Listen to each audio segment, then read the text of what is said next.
ओम शांति। 4 अप्रैल 2025 की साकार मधुर मुरली है। बाबा कहते मीठे बच्चे, अभी तुम पुरुषोत्तम बनने का पुरुषार्थ करते हो। पुरुषोत्तम है देवताएं, क्योंकि वह है पावन। तुम पावन बन रहे हो। प्रश्न है, बेहद के बाप ने तुम बच्चों को शरण क्यों दी है? उत्तर, क्योंकि हम सब रेफ्यूज के अर्थात किचड़े के डिब्बे में पड़े हुए थे।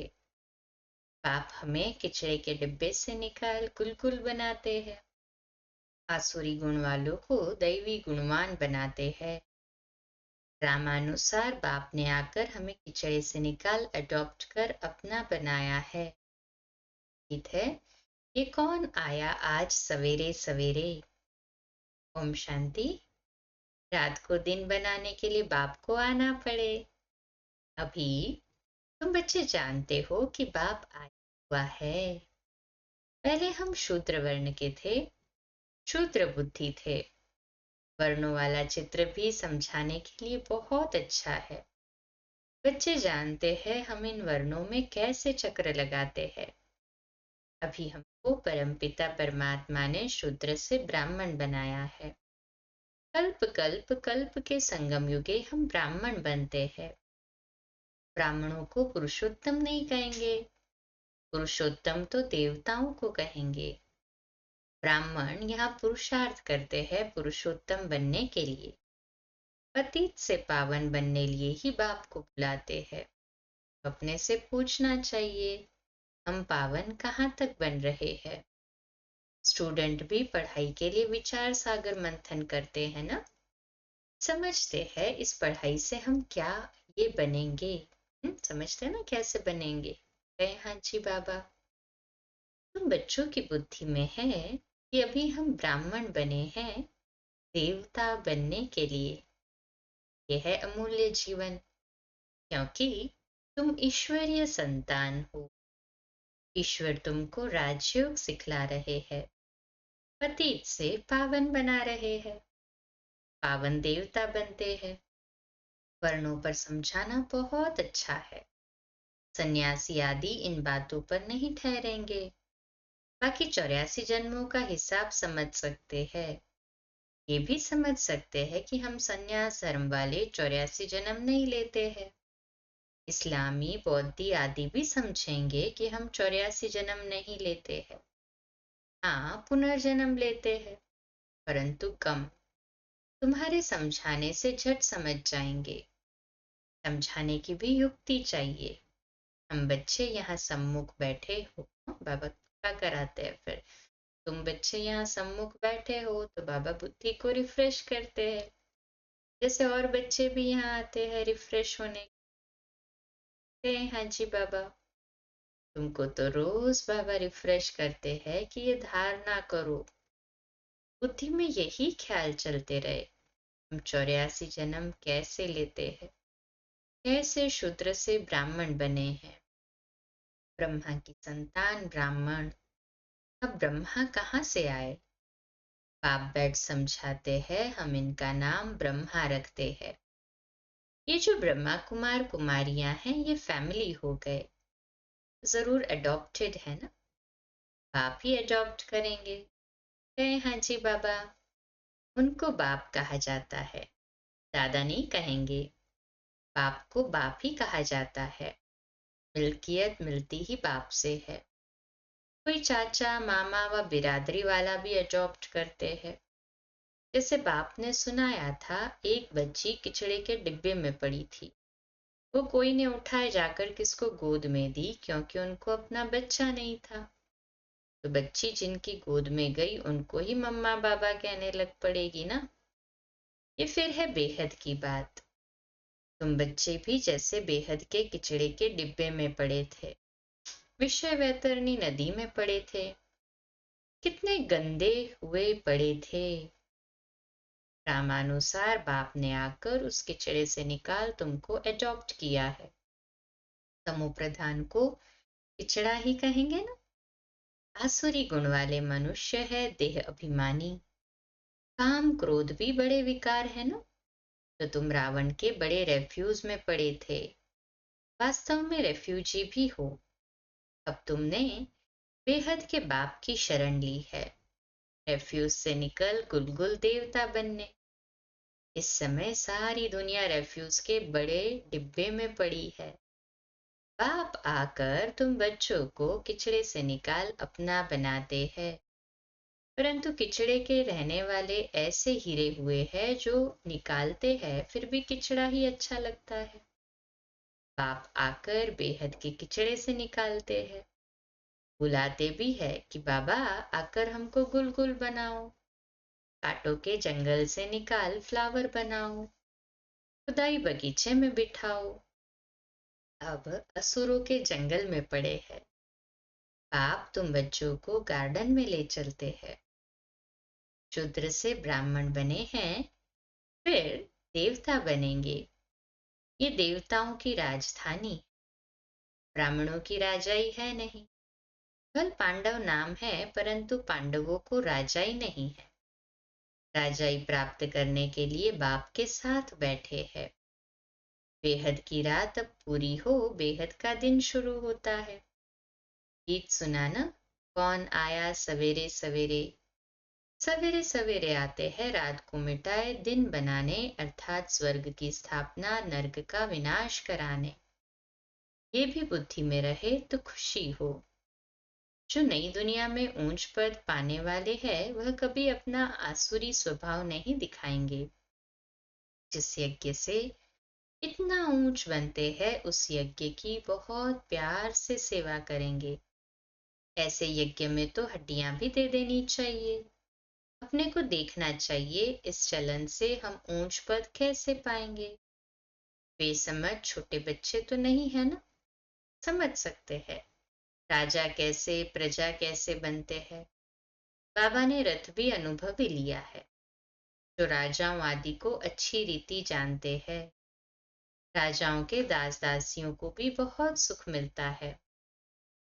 वह तो राजाओं के साथ ही रहते हैं ना, परंतु कहलाएंगे तो दास दासी। सुख तो है ना, जो राजा रानी खाए वह उनको मिले, बाहर वाले थोड़े ही खा सकते हैं। दासियों में भी नंबरवार होती, कोई श्रृंगार करने वाली, कोई बच्चों को संभालने वाली, कोई झाड़ आदि लगाने वाली।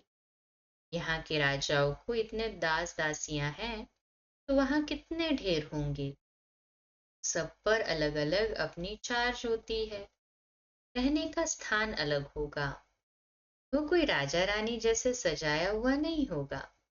जैसे सर्वेंट क्वार्टर्स होते हैं ना, अंदर आएंगे जरूर, परंतु रहते सर्वेंट क्वार्टर्स में है।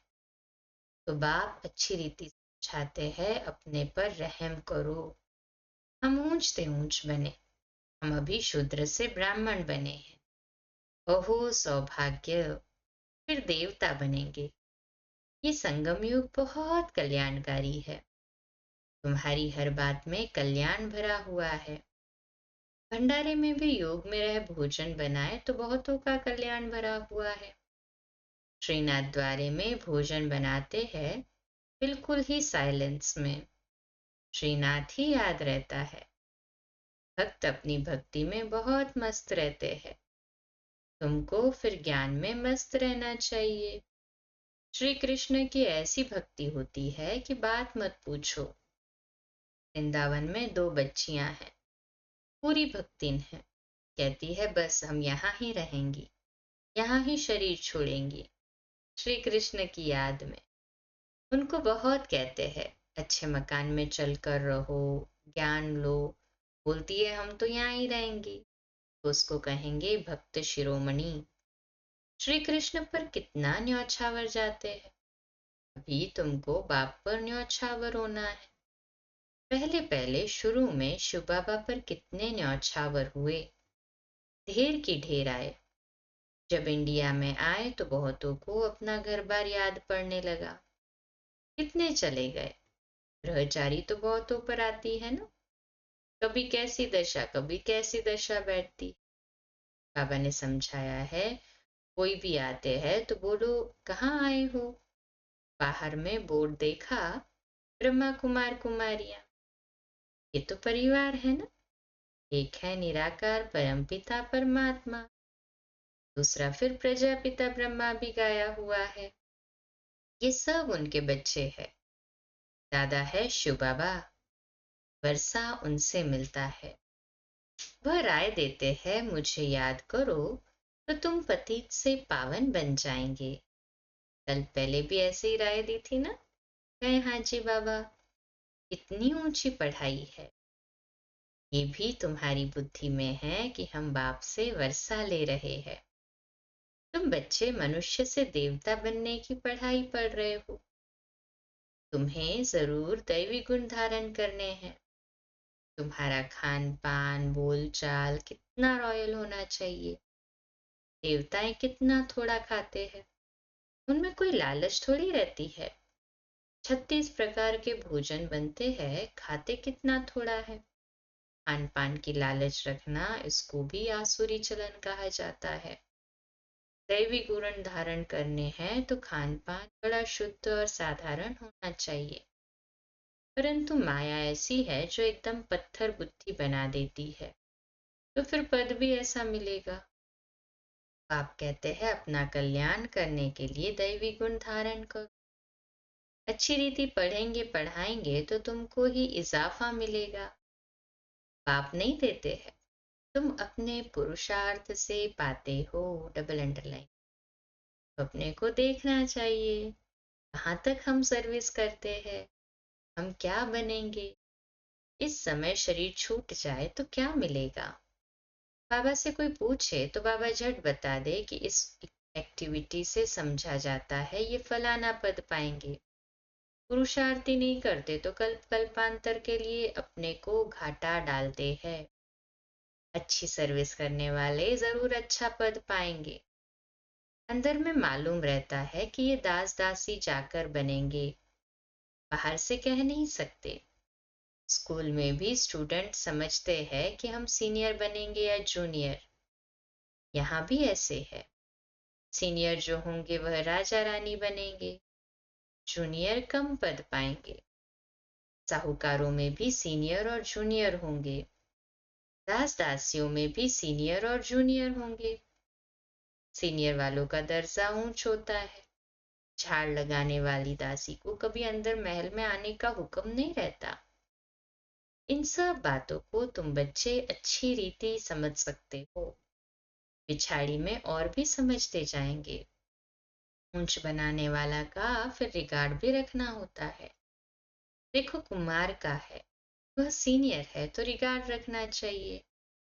बाप बच्चों का ध्यान खिंचवाते हैं। जो बच्चे महारथी है उनका रिगार्ड रखो। रिगार्ड नहीं रखते तो अपने ऊपर पाप का बोझा चढ़ाते हैं। ये सब बातें बाप ध्यान में देते हैं। कड़ी खबरदारी चाहिए। नंबरवार किसका रिगार्ड कैसे रखना चाहिए। बाबा तो हर एक को जानते हैं ना। किसको कहे तो ट्रेटर बनने में देरी न करे। फिर कुमारियों माताओं आदि पर भी बंधन आ जाते हैं। सितम सहन करने पड़ते हैं। बहुत करके माताएं ही लिखती है, बाबा हमको ये बहुत तंग करते हैं, हम क्या करें। अरे तुम कोई जानवर थोड़ी हो जो जबरदस्ती करेंगे। अंदर में दिल है तब तो पूछती हो क्या करूं। इसमें तो पूछने की बात ही नहीं। आत्मा अपना मित्र है, अपना ही शत्रु है। जो चाहे सो करे। पूछना माना दिल है। मुख्य बात है याद की। याद से ही तुम पावन बनते हो। ये लक्ष्मी नारायण नंबर 1 पावन है ना। मम्मा कितनी सर्विस करती थी। ऐसा तो कोई कह न सके कि हम मम्मा से भी होशियार है। मम्मा ज्ञान में सबसे तीखी थी। योग की कमी बहुतों में है। याद में रह नहीं सकते हैं। याद नहीं करेंगे तो विकर्म विनाश कैसे होंगे। लॉ कहता है पिछाड़ी में याद में ही शरीर छोड़ना है। शिव बाबा की याद में ही प्राण तन से निकले। एक बाप के सिवाय और कोई याद ना आए। कहाँ भी आसक्ति न हो। ये प्रैक्टिस करनी होती है। हम अशरीरी आए थे फिर अशरीरी होकर जाना है। बच्चों को बार बार समझाते रहते हैं। बहुत मीठा बनना है। दैवी गुण भी होने चाहिए। देह अभिमान का भूत होता है ना, अपने पर बहुत ध्यान रखना है, बहुत प्यार से चलना है। बाप को याद करो और चक्र को याद करो। चक्र का राज किसको समझाया तो भी वंडर खाएंगे। 84 जन्मों की ही किसको याद नहीं रहती है, तो 84 लाख फिर कैसे कोई याद कर सके, ख्याल में भी आ न सके। इस चक्र को ही बुद्धि में याद रखो तो भी अहो सौभाग्य। अभी ये नाटक पूरा होता है। पुरानी दुनिया से वैराग्य होना चाहिए। बुद्धि योग शांति धाम सुख धाम में रहे। है हाँ जी बाबा। गीता में भी है ना मन मना भव। कोई भी गीता पाठी मनमना भव का अर्थ नहीं जानते हैं। तुम बच्चे जानते हो। भगवान उवाच देह के सभी संबंध छोड़ देखो आत्मा समझो। किसने कहा? स्वयं बाप ने। कोई फिर कहते हम तो शास्त्रों को ही मानते हैं, कल भगवान आए तो भी हम नहीं मानेंगे। बरोबर शास्त्र पढ़ते रहते हैं। भगवान आए हैं, राजयोग सिखला रहे हैं, स्थापना हो रही है। ये शास्त्र आदि सब है ही भक्ति मार्ग के। भगवान का निश्चय हो तो वर्षा लेने लग पड़े, फिर भक्ति भी उड़ जाए। किंतु जब निश्चय हो ना, अच्छा, मीठे मीठे सिकिलदे बच्चों प्रति माता पिता बाप दादा का याद प्यार और गुड मॉर्निंग। रूहानी बाप की रूहानी बच्चों को नमस्ते। हम रूहानी बच्चों की रूहानी माता पिता बाप दादा को याद प्यार गुड मॉर्निंग और नमस्ते। वाह बाबा वाह, शुक्रिया बाबा शुक्रिया। धारणा के लिए मुख्य सार है पॉइंट।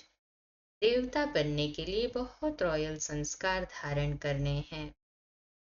खान पान बहुत शुद्ध और साधारण रखना। लालच नहीं करनी है। अपना कल्याण करने के लिए दैवी गुण धारण करने हैं। दूसरी पॉइंट, अपने ऊपर ध्यान रखते सबके साथ बहुत प्यार से चलना है। अपने से जो सीनियर है उनका रिगार्ड जरूर रखना है। बहुत बहुत मीठा बनना है। देह अभिमान में नहीं आना चाहिए। आज का मीठा वरदान, बीती हुई बातों को रहम दिल बन समाने वाले शुभ चिंतक भव। आज का सुमान, मैं शुभ चिंतक आत्मा हूँ। विश्लेषण, यदि किसी की बीती हुई कमजोरी की बातें कोई सुनाए तो शुभ भावना से किनारा कर लो। व्यर्थ चिंतन या कमजोरी की बातें आपस में नहीं चलनी चाहिए। बीती हुई बातों को रहम दिल बनकर संभालो। समाकर शुभ भावना से उस आत्मा के प्रति मनसा सेवा करते रहो। भले संस्कारों के वश कोई उल्टा कहता करता या सुनता है तो उसे परिवर्तन करो।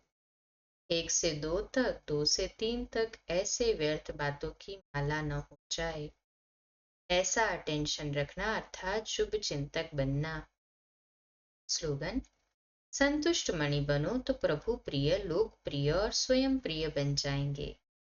अव्यक्त इशारा कंबाइंड रूप की स्मृति से सदा विजयी बनने का। जैसे शरीर और आत्मा कंबाइंड है तो जीवन है। यदि आत्मा शरीर से अलग हो जाए तो जीवन समाप्त हो जाए ना।